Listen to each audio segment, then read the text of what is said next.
Okay, आज की class में जैसे कि कल हमने आर्टिकल के बारे में बताया, बेसिकली आर्टिकल है क्या और आर्टिकल के कितने टाइप्स हैं, और उसके हमने 3-4 रूल कवर किए थे, 4 रूल कवर किए थे। तो अब ये आर्टिकल का ही टॉपिक अभी कंटिन्यू चल रहा है, इसमें हम आर्टिकल की कोशिश करेंगे यहाँ फिनिश हो जाए।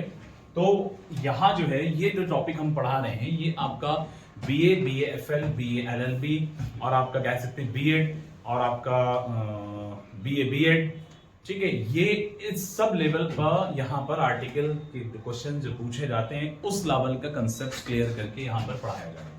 तो आइए आज कल हमने बहुत ही अच्छी तरह से एक एक कंसेप्ट को क्लियर किया था और उसके बाद हमने ये भी सिखाया था कि रूल 1 में क्या कहा गया है, अलग अलग रूल कैटेगराइज करके, ताकि बच्चों को इजी तरीके से आसानी से जहन में बैठ जाए और एक लंबे वक्त तक याद रहे। अगर सही से सुनेंगे तो एक जहन में बैठने के बाद वो बात बहुत टाइम तक याद रहती है और सेम डे अगर आप लोग रिवाइज कर लें, मेरा कहना सभी स्टूडेंट्स ये होगा जो ऑनलाइन और ऑफलाइन पढ़ रहे हैं वो सेम डे उस चीज को रिवाइज कर लें, जो जहां से भी जिस चीज को सीख रहे हैं, तो डेफिनेटली वो एक लॉन्ग टाइम तक आपके माइंड कैप्चर करके रखेगा।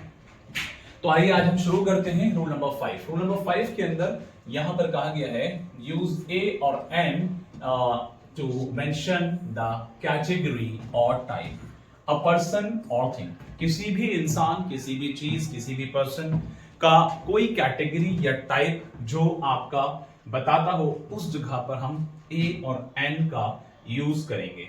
तो यहां पर यही बात आपको कही गई है कि हमें ए और एन का यूज करना है। तो आइए स्टार्ट करते हैं। अब जैसे कि यहां पर हमने कहा my car is a 2011 Ford fusion, एक तरह से यहां पर एक टाइप बताया जा रहा है, यानी इसकी कैटेगरी बताइए 2011 मॉडल फोर्ड फ्यूजन है।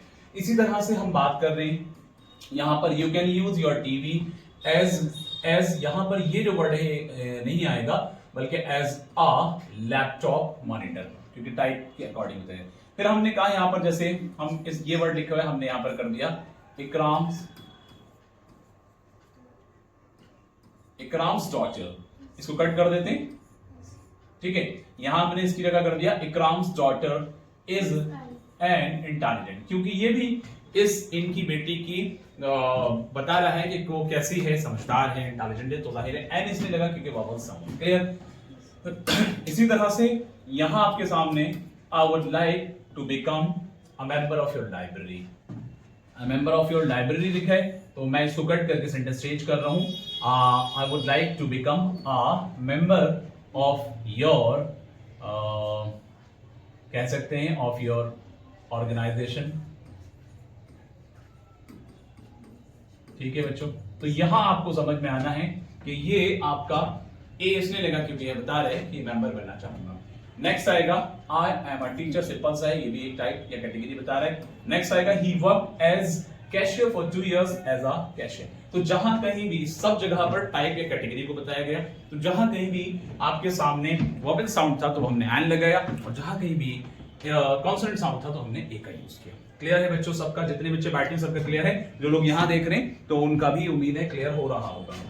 अब हम बात करेंगे रूल नंबर 6 की। तो रूल नंबर 6 के अंदर क्या बात कही गई है, इसको जरा समझ लेते हैं। रूल नंबर 6 के अंदर कहा गया है आपका जनरलाइज द विद प्लूरल्स और uncountable nouns with no article, यानी यहां पर प्लूरल और अनकाउंटेबल नाउन के साथ में कोई आर्टिकल का इस्तेमाल हम नहीं करेंगे। मैं इसके कुछ एग्जांपल, एक आध एग्जांपल यहां से लूंगा, कुछ अलग से भी दे दूंगा। तो यहां पर कह रहे हैं टीचर, पहला एग्जांपल है teacher should be friendly to students. यहां समझने वाली बात यह है कि टीचर्स जो है वो भी नाउन है और स्टूडेंट्स वो भी नाउन है। तो इस तरह से ये दोनों के दोनों नाउन इस सेंटेंस में प्लूरल नाउन आ रहा है, यानी प्लूरल आ रहा है, मैं ये बताना चाहता हूं। तो जब कभी भी आपको बच्चों ये याद रखना है कि जब कभी भी कोई भी प्लूरल नाउन रहेगा या अनकाउंटेबल नाउन रहेगा, उस केस में हम कोई आर्टिकल का यूज नहीं करेंगे। तो मैं आपको कुछ अलग से चीजें और लिखता हूं रूल नंबर 6 के रिगार्डिंग। फॉर एग्जांपल मैंने लिखा वाटर, अब अगर मैं वाटर के सामने दा लगाना चाहता हूं तो ये बिल्कुल गलत होगा, इसलिए क्योंकि ये आपका अनकाउंटेबल है। क्या है बच्चों? अनकाउंटेबल है। तो इतना याद रखना है कि जब कभी भी कोई अनकाउंटेबल चीज होगी या प्लूरल अनकाउंटेबल या प्लूरल नाउन होगा, तो उस केस में हमें वहां पर कोई आर्टिकल का यूज नहीं करना है। ऐसे बहुत सारे हैं, एक एग्जांपल और ले लेते हैं इससे। तो यहाँ पर कहा गया डॉल्फिन्स आर वेरी इंटेलिजेंट। तो डॉल्फिन्स जो है ये भी प्लूरल नाउन है और इसके आगे कोई आर्टिकल का यूज नहीं हो रहा है। इसके अलावा मैं आपके सामने एक और वर्ड ले सकता हूँ, exercise. Exercise is good for health. तो यहाँ पर कहा गया है कि exercise is good for health, मतलब एक्सरसाइज जो है हेल्थ के लिए अच्छा है। ऑब्वियस सी बात है, आप लोगों को रोज करना चाहिए, मॉर्निंग में या इवनिंग में, जब भी वक्त मिलता है, लेकिन एक्सरसाइज आपको दिन में करना चाहिए फिजिकल फिटनेस रखने के लिए अपनी। तो मैं बता रहा था कि एक्सरसाइज जो है वो आपका अनकाउंटेबल है, इसके आगे कोई आर्टिकल नहीं लगेगा। तो इस तरह से हमने 6 रूल यहां पर सीखे हैं अभी तक। इसके बाद हम नेक्स्ट रूल की तरफ आएंगे, ठीक है।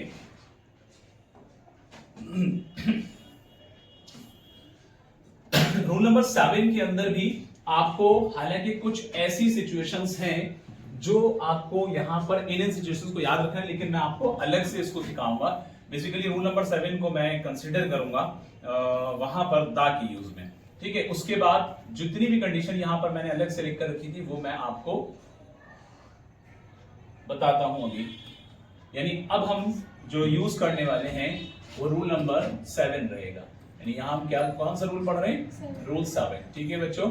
रूल 7 में हम दा का यूज करना सीखेंगे। इसके बाद हम यहाँ पर ओमिजन ऑफ द आर्टिकल के अंदर जो ऊपर अभी मैंने कंडीशंस कुछ लिखवाई थी, तो वो वहां पर मैं एक बार फिर से रिफाइन करूंगा। तो आप लोग वीडियो से जुड़े रहें, और अगर आपको अच्छा लगे कि वीडियो वाकई आपके लिए काम का है, तो फिर आप शेयर कर दें अपने फ्रेंड्स को, दूसरे बच्चों का फायदा हो जाए। लाइक भी कर दें अगर आपको लगता है तो।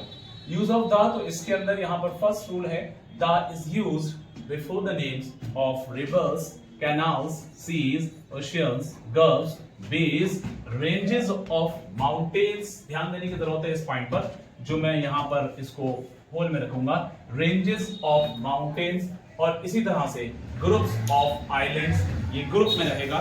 इसी तरह से यहाँ पर जो भी बाकी चीजें थी वो सारी की सारी आपकी सिंगल थी, लेकिन ये जो है ना ranges of mountains या groups of islands, यहाँ सिंगल माउंटेन या सिंगल आइलैंड के आगे हम कभी भी कभी भी दा का यूज नहीं करेंगे।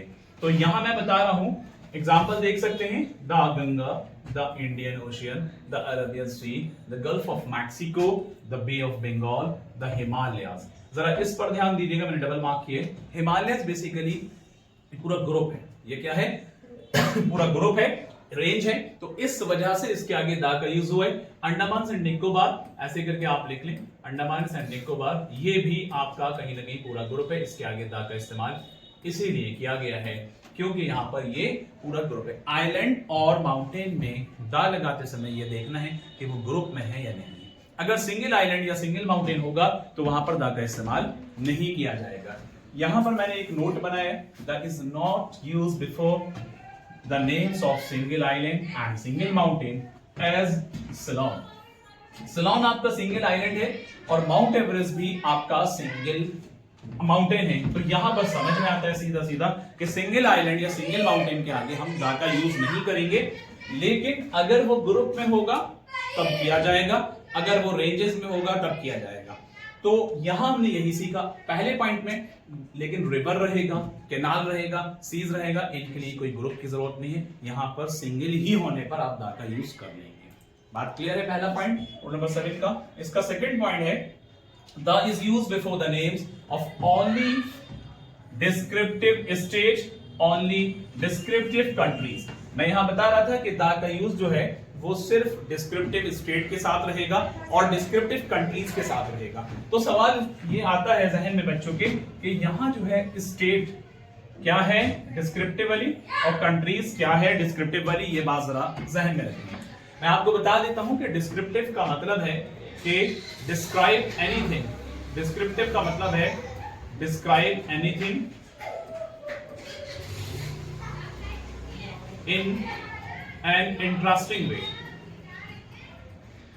in an interesting way, कोई भी चीज जो इंटरेस्टिंग वे में डिस्क्राइब की जाएगी। मैं इसका एक एग्जांपल आपके सामने देता हूं, लेकिन उसके अलावा इस वाले पॉइंट के अंदर नेशनल्स के लिए कहा गया है, सेक्ट्स के लिए कहा गया है, कम्युनिटीज के लिए कहा गया है, इन सब जगहों पर भी हम दा का यूज करेंगे। तो मैंने यहां पर डिस्क्रिप्टिव स्टेट का एक एग्जांपल लिया है बच्चों, जिसका नाम है यहां पर दा पंजाब। अब द पंजाब, पंजाब के आगे द क्यों लगा? क्योंकि पंजाब का जो नाम है, मैं यहां पर अगर ऊपर लिख देता हूं, आप लोग देखेंगे पंजाब का जो नाम है वो आपके दो वर्ड से मिलकर के बना है, पंज प्लस आप। तो पंच का मतलब होता है बच्चों 5, पंच का मतलब होता है 5 और आब का मतलब होता है, उर्दू का वर्ड है वाटर, और वाटर का सेंस यहां पर निकलता है बच्चों रिवर से। तो इससे बहुत क्लियर होता है कि यहां पर पंजाब का जो नाम रखा गया है जहां पर 5 नदियां मिलती हैं, जहां पर 5 नदियां मिलती हैं, तो वो पंजाब का नाम इस बिहाफ पे रखा गया है जहां पर 5 नदियां मिलती हैं। अब ये कौन कौन सी नदियां मिलती हैं, कौन कौन सी रिवर मिलती हैं, तो ये चीज आप वीडियो से जुड़े रहिएगा। अगली वीडियो के अंदर शाहजेब सर आपको बता देंगे कि कौन कौन सी रहेंगी। ठीक है, तो यहां आपको मैंने जो बात बताई है कि पंजाब एक डिस्क्रिप्टिव स्टेट है जिसकी वजह से इसके नाम के आगे आपको दा का इस्तेमाल किया गया है। इसी तरह से अगर हम बात करेंगे यहां पर यूनाइटेड स्टेट ऑफ अमेरिका यानी यूएसए का, यहां पर हम बात करेंगे यूएसए की। ठीक है,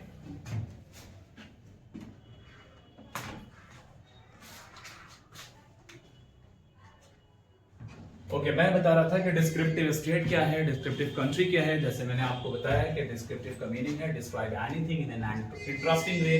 जैसे उसका एग्जांपल पंजाब है, ऐसा कोई भी स्टेट, ऐसा कोई भी नाम स्टेट का जो डिस्क्रिप्टिव हो तो उसके आगे हम दा का यूज करेंगे। ओके, अब यूएसए के आगे प्यारे बच्चों दा क्यों लगाया गया है, ये बात जरा गौर करने की है, समझने की है। तो यहां पर यूएसए के आगे दा का यूज इसलिए किया गया है प्यारे बच्चों क्योंकि यूएसए का फुल फॉर्म है United state of America, United state. अब इसके पीछे रीजन भी बता देता हूं, स्टेट्स ऑफ अमेरिका। असल में यहां जो बात मैं कह रहा हूं तो इससे समझ में आता है कि ये जो नाम है it refers the collection of all the states of America, it refers the collection of all the states of America, यानी अमेरिका के तमाम स्टेट्स को कलेक्ट कर रहा हो। ये इसका नाम कहीं ना कहीं इंटरेस्टिंग वे में जा रहा है, तो जाहिर है कि इसकी वजह से यहाँ पर डिस्क्रिप्टिव होगा जिसके बिहाफ पे हमने यहाँ पता लगाया। अब ऐसे ही नेशनल्स की बात करेंगे, द फ्रेंच, द इंडियन, यानी फ्रांस में रहने वाला बंदा फ्रेंच कहलाएगा, इंडिया में रहने वाला बंदा इंडियन होगा, पाकिस्तान में रहने वाला बंदा पाकिस्तानी होगा। तो ऐसी कंडीशन पर दा का इस्तेमाल किया जाएगा। अब इसके अलावा जो ये वाला वर्ड है सेक्स जिसे हम कह रहे हैं, तो यहाँ पर स्टेटस की बात कर रहे हैं। कोई अगर मालदार है, रिच है, तो उसके आगे दा लगेगा। कोई अगर पुअर है तो उसके आगे दा लगेगा, यानी पुअर के आगे भी दा लगेगा। समझने बात। और इसी तरह से मिडिल क्लास, हाई क्लास, जो भी वर्ड इस तरह के आते हैं वो सेक्स के अंदर कहलाते हैं, उनके अंदर दा का इस्तेमाल किया जाएगा। आफ्टर दैट हम बात करेंगे कम्युनिटीज की, तो कम्युनिटीज के अंदर आपके द मुस्लिम एक ये वर्ड है, the Hindu, the Sikh, the Christian, जितने भी कम्युनिटीज हैं उन सब के आगे हम हमेशा दा का इस्तेमाल करेंगे। Come to the next point, rule number 7 का 3 पॉइंट। अब इसके अंदर कहा गया दा is used before the names of newspapers, magazines and sacred books.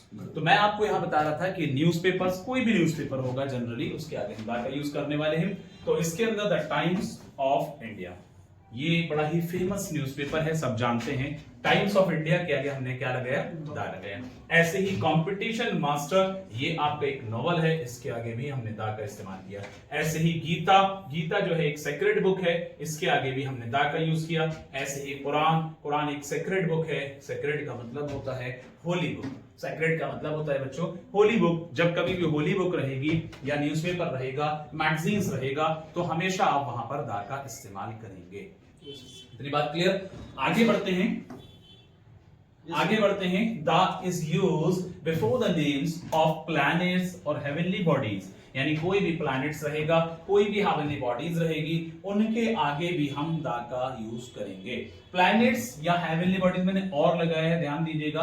तो ये एक ही चीज है बच्चों, तो इसका मतलब है कि यहां पर जैसे अर्थ है, ये आपका एक प्लैनेट है, तो इसके आगे दा लगेगा।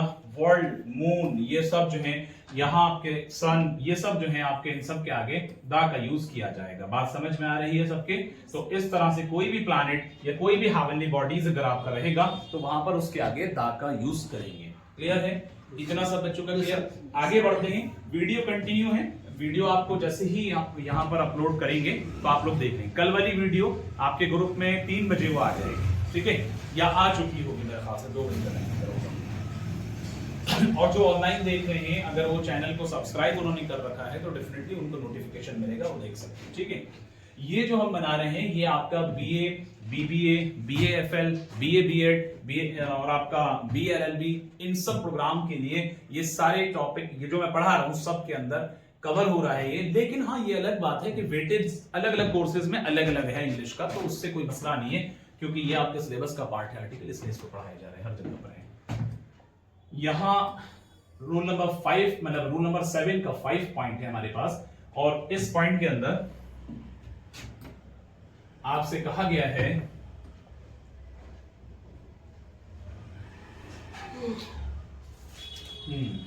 चलिए इस पॉइंट के अंदर आपसे कहा गया है, नहीं ये तो बहुत लाइट हो गया, देखिए the is use before the dates of a month, यानी किसी महीने की डेट अगर होगी बच्चों तो वहां पर दा का यूज किया जाएगा। ऑर्डिनल नंबर जो होंगे, लेकिन शर्त यह है कि वो लेटर्स में लिखे होंगे, ऑर्डिनल नंबर होंगे, शर्त यह है वो लेटर्स में लिखे होंगे, तो वहां पर भी दा का यूज किया जाएगा। मैंने कहा कि ऑर्डिनल नंबर जो लेटर्स में लिखे हुए हैं, उसके अलावा मैंने कहा महीने की डेट यानी जो नॉर्मली डेट होती है, जैसे आज की डेट क्या है 21st ऑफ नवंबर, ओके, सो वहां पर लगेगा द 4th ऑफ मार्च, ऐसे एग्जांपल है, या द 1st ऑफ नवंबर। अब ये जो फर्स्ट है ना ये लेटर्स में लिखो इसीलिए इसके आगे दा लगा है, ये सेकंड है ये लेटर्स में लिखो इसके आगे दा लगा है। तो इस बात से समझ में आता है कि ऑर्डिनल नंबर जो होते हैं वो क्या कहलाते हैं, first, second, third, fourth, fifth, six, 7, ये ऑर्डिनल नंबर होते हैं।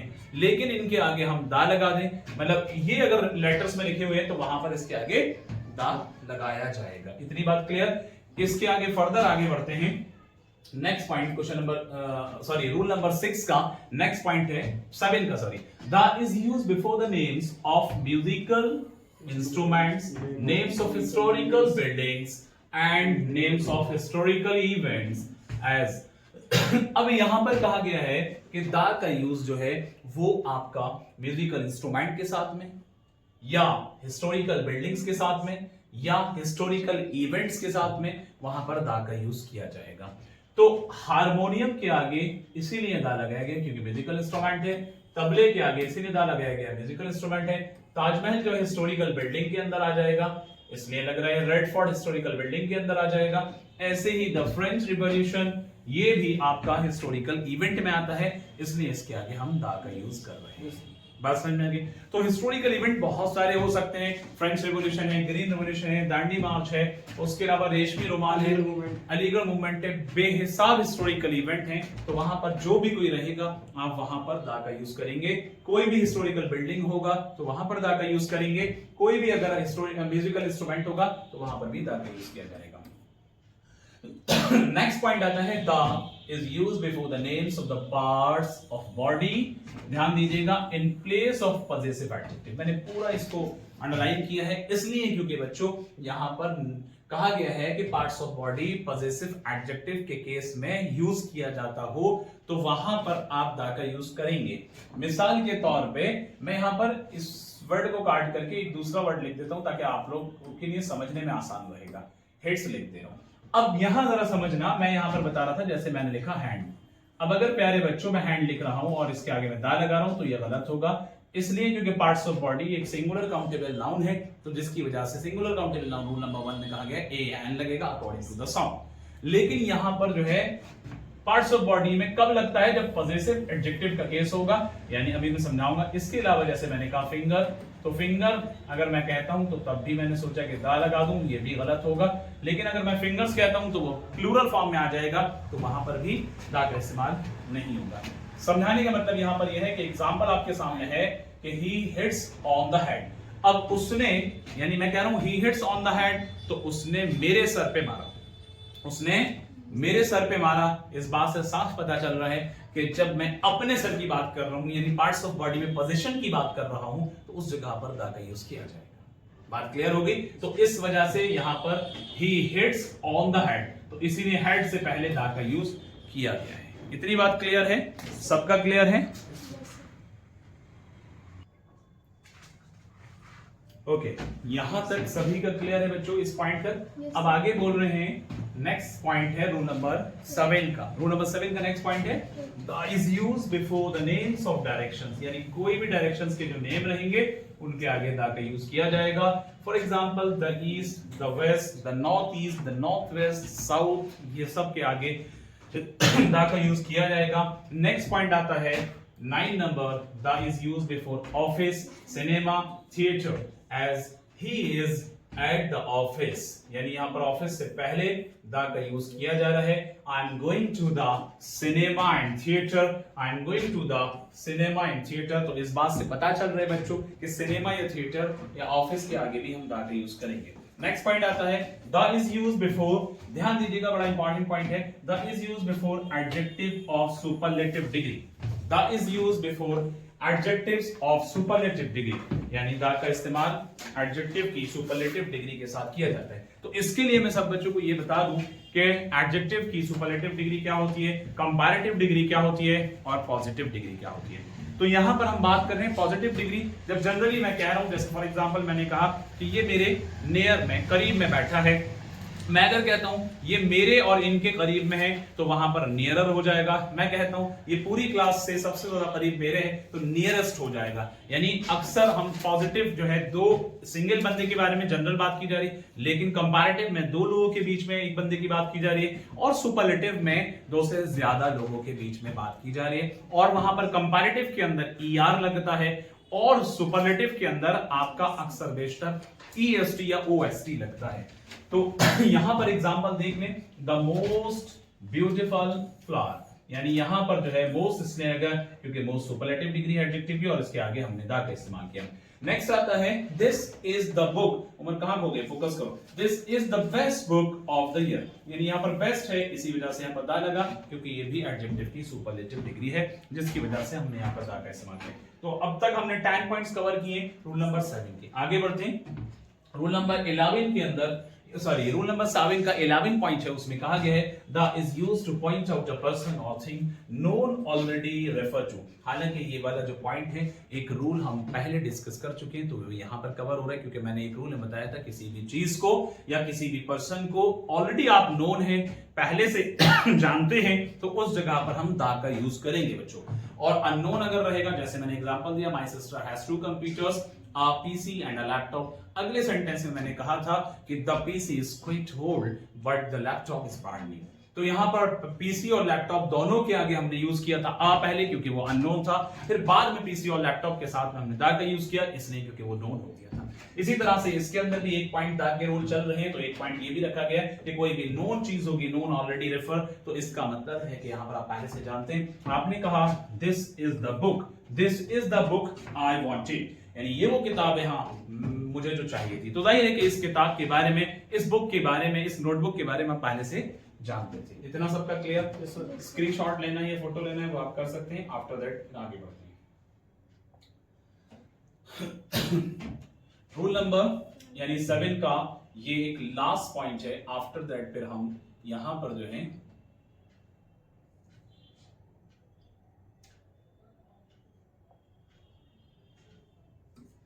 Number 7 का 12, the is used before a singular countable noun representing the whole class, यानी सिंगुलर काउंटेबल, प्यारे बच्चों ध्यान से सुनना है, सिंगुलर काउंटेबल नाउन के आगे हम वहां पर द का इस्तेमाल नहीं करते थे। पीछे के रूल में हमने ये बताया था सिंगुलर काउंटेबल नाउन के आगे हम किसका यूज करते थे, ए या एंड का। अगर singular countable noun consonant sound में होता था तो हम ए करते थे, अगर singular countable noun vowel sound में होता था तो हम एंड करते थे। लेकिन यहां पर जो कहा गया है बड़ा इंपॉर्टेंट रूल है, अच्छा रूल है, समझने वाली जरूरत है। यहां पर कह रहे हैं कि सिंगुलर काउंटेबल नाउन अगर होल क्लास को रिप्रेजेंट करता है तो उस जगह पर हम द का यूज करेंगे। यानी सिंगुलर काउंटेबल, अगर मैंने नॉर्मली इस तरह से कहा काउ तो मैंने यहां पर दा लगाया तो ये दा लगा। सिंगुलर काउंटेबल नाउन अगर होल क्लास को रिप्रेजेंट कर रहा होगा तो वहां पर दा का इस्तेमाल नहीं किया, जैसे काउ के साथ में दा लगाया मैंने, या मान लीजिए कोई भी है मैंने बॉय कहा और अगर मैं यहाँ दा कह रहा हूं तो ये भी गलत होगा, इसलिए बच्चों क्योंकि होल क्लास करते हैं। लेकिन अगर मैं एक सेंटेंस ऐसे लिख रहा हूं, the cow is a useful animal, हमने कहा the cow is a useful animal, तो काउ सिंगुलर काउंटेबल नाउन है लेकिन ये यूजफुल एनिमल का मतलब है कि जितनी भी काऊ हैं, क्योंकि सबके लिए कहा जा रहा है इस सेंटेंस में, ये काऊ जो वर्ड है ये रिप्रेजेंट कर रहा है सबके लिए, तो इस जगह पर सिंगुलर काउंटेबल अगर होल क्लास को रिप्रेजेंट करता है तो वहां पर वो दा का इस्तेमाल किया जाएगा। बात क्लियर? आगे बढ़ते हैं। ओमिशन ऑफ द आर्टिकल, ये आपका एक पार्ट इसके अंदर रह गया, फिर बाकी इसके क्वेश्चन की प्रैक्टिस कराई जाएगी, ठीक है, और जो बच्चे उसमें जुड़ना चाहते हैं वो जुड़ जाएंगे। यहां हम बात कर रहे हैं ओमिशन ऑफ द आर्टिकल की। पहला पॉइंट आपका आता है omission of the article. Omit का मतलब यहां पर है हटाना, यानी जहां पर कोई आर्टिकल का यूज नहीं होता है। अगर हम बात करते हैं फर्स्ट पॉइंट की, article is omitted before proper nouns of towns, states, countries, persons, days of the week, months of the year as. सुनिएगा, यहां पर दिल्ली है, ये प्रॉपर नाउन है, लेकिन क्या है, ये एक स्टेट भी है, यूनियन टेरिटरीज भी है, तो इस तरह से इसके आगे नहीं लग रहा है। बॉम्बे है, कंट्री में इंडिया है, पाकिस्तान है, फेमस नेम में पर्सन, मतलब प्रॉपर नाउन में जो पर्सन रहेगा तो उसके अंदर क्या है, अकबर, बादशाह, नेहरू जी, संडे यानी दिन का नाम और महीनों के नाम, इन सब के आगे हम कोई भी आर्टिकल नहीं लगाएंगे, ना ए लगाएंगे, ना एन लगाएंगे, ना दा लगाएंगे। बात समझ में आ रही है? इसके आगे कुछ भी नहीं लगेगा। क्लियर? आगे बढ़ते हैं। यहां पर पॉइंट नंबर 2 में कहा गया है article is omitted before collective, material and abstract noun, यानी आर्टिकल को ओमिट किया जाएगा अगर कलेक्टिव होगा, मटेरियल होगा और एब्स्ट्रैक्ट नाउन होगा, तो इस जगह पर आर्टिकल को ओमिट कर दिया जाएगा, हटा दिया जाएगा। तो इससे समझ में आता है कि कलेक्टिव नाउन। अब मैं पहले थोड़ा सा नाउन का क्लियर कर देता हूं कि नाउन आपके 5 टाइप के हैं, वो कौन कौन से हैं? Proper noun, common noun, collective noun, material noun, abstract noun. Common noun कोई भी कॉमन चीज, कॉमन पर्सन, कॉमन थिंग, वो आपका कॉमन नाउन रहेगा, आम इंसान, आम। तो इसी तरह से प्रॉपर नाउन की बात करेंगे तो प्रॉपर नाउन की खास चीज, खास इंसान, खास जगह, तो वो प्रॉपर नाउन में आ जाएगा। कलेक्टिव नाउन में बहुत सारी चीजों का जो कलेक्शन हो रहा है, बहुत सारे लोगों का जो कलेक्शन, जैसे एग्जांपल में क्लास है, एग्जांपल में सोसाइटी है, एग्जांपल में आर्मी है, ये सब आपके कलेक्टिव नाउन के एग्जांपल है। मटेरियल नाउन यानी अगर मैं बात कर रहा हूँ इस गेट की, तो ये लकड़ी का, वुड का बना हुआ है, या मैं ऑर्नामेंट्स की बात करूंगा जो लेडीज पहनती है, ज्वेलरी वगैरह, वो गोल्ड से बना हुआ है। मैं टेबल चेयर की बात करूंगा, ये लकड़ी से भी है और आपके लोहे से भी है, यानी आयरन वगैरह से, तो आयरन, गोल्ड, प्लास्टिक, ये सब चीजें, वुड वगैरह, ये सब चीजें मटेरियल के अंदर आ जाएंगी। तो मटेरियल नाउन से भी अगर रहेगा, कलेक्टिव नाउन रहेगा या एब्स्ट्रैक्ट नाउन रहेगा, तो हम कोई आर्टिकल का यूज नहीं। एब्स्ट्रैक्ट नाउन यानी ऐसे नाउन जिसको हम देख सकते हैं, देख नहीं सकते, टच नहीं कर सकते, सिर्फ फील कर सकते हैं। अब इसमें एग्जांपल देखते हैं, सोसाइटी कलेक्टिव का है, गोल्ड मटेरियल का है, सिल्वर मटेरियल का है, ऑनेस्टी और विजडम जो है ये आपका एब्स्ट्रैक्ट का है। तो एब्स्ट्रैक्ट नाउन जब भी रहेगा, कलेक्टिव नाउन जब भी रहेगा, तो वहां पर, और मटेरियल नाउन जब भी रहेगा, तो कोई भी हम आर्टिकल का यूज नहीं करेंगे। Come to the next point, articles is omitted before the names of arts and sciences. अगर कोई आर्ट्स और साइंस के जो सब्जेक्ट्स रहेंगे आपके साथ में, तो वहां पर उसके साथ भी आर्टिकल का यूज नहीं करने वाले हैं। हिंदी, इंग्लिश, मैथमेटिक्स, यानी कोई भी इससे रिलेटेड, उर्दू, फिजिक्स, केमिस्ट्री, कुछ भी है, तो वहां पर कोई आर्टिकल का यूज नहीं किया जाएगा। नेक्स्ट पॉइंट आता है आपका, article is omitted before the names of the games, disease, seasons, festivals and meals. यानी यहां पर हमने बात की, कोई गेम होगा, कोई डिजीज होगा, कोई सीजन होगा, कोई फेस्टिवल होगा, कोई मील्स होगा, तो वहां पर कोई आर्टिकल का इस्तेमाल नहीं है। गेम सब में आप सब जानते हैं, जैसे क्रिकेट हो गया, और डिजीज में आप जानते हैं कॉलरा हो गया। सीजन नहीं है, सीजन में आपका विंटर, यानी लिखा हुआ नहीं, लिख देता हूं, विंटर हो गया, समर हो गया, है ना, इस तरह से बहुत सारे हो सकते हैं। फेस्टिवल के अंदर आपका क्रिसमस, ईद, दिवाली, जितने भी हैं, और मील्स के अंदर आपका लंच हो गया, ब्रेकफास्ट हो गया, और आपका डिनर हो गया। इस तरह के वर्ड्स के साथ हम कोई आर्टिकल का यूज नहीं करने वाले हैं। लास्ट पॉइंट आता है बच्चों, article is omitted before common noun. Common noun में भी आर्टिकल इस्तेमाल नहीं किया जाएगा, मतलब ओमिट किया जाएगा, यूज्ड इन वाइडेस्ट सेंस। ध्यान से सुनना, मैंने पहले पॉइंट में बताया था कि कॉमन नाउन या सिंगुलर काउंटेबल नाउन में ए एन लगता है, ये बात हमने पीछे भी कही। लेकिन वहां पर अगर common noun, singular countable noun होता था, और सिंगुलर काउंटेबल नाउन अगर पूरी होल क्लास को रिप्रेजेंट करता था, तो हम दा का इस्तेमाल वहां पर कर रहे थे। लेकिन अगर कॉमन नाउन जो है, अगर गहरे मतलब उसका निकल रहा है, गहरे से इसमें यूज हो रहा है, तो हम वहां पर कोई आर्टिकल नहीं लगाएंगे। इसका एग्जांपल है मैन इज मॉर्टल। क्या है? मॉर्टल का मतलब खत्म होने वाला, और मैन से मतलब यहाँ पर आदमी के लिए कहा गया है, लेकिन सिर्फ आदमी नहीं है, बल्कि जितने भी जानदार चीजें हैं पूरी दुनिया के अंदर, पूरे वर्ल्ड के अंदर जितनी भी जानदार चीजें हैं, सब के सब के लिए कहा गया है मैन इज मॉर्टल। तो इसका सेंस ये जा रहा है कि तमाम के तमाम इंसानों को, जानदार से मिलेंगे, तमाम इंसानों को एक ना एक दिन खत्म होना है, ये बात फैक्ट है। तो ये इसका बहुत गहरा मतलब निकल रहा है इस वर्ड में मैन। लेकिन अगर मैं सिंगल मैन कह रहा हूं यहाँ पर, तो फिर मैं नॉर्मली यहां पर ए का इस्तेमाल कर सकता हूं। अगर मैं इस जगह कह रहा हूं तो यहां पर ए एंड द कुछ भी नहीं लगा सकते, क्योंकि इसका बहुत गहरा मतलब निकल रहा है। बात समझ में आ गई? क्लियर है? यहां आर्टिकल का टॉपिक आपका कंप्लीट होता है। अब आर्टिकल की हम कल की क्लास में प्रैक्टिस करवाएंगे। तकरीबन 100+ क्वेश्चंस हैं, उस पर ए एंड द कैसे कैसे कहां लगना है, कहां हटना है, ये सारी चीजों का डिस्कशन रहेगा। ओके।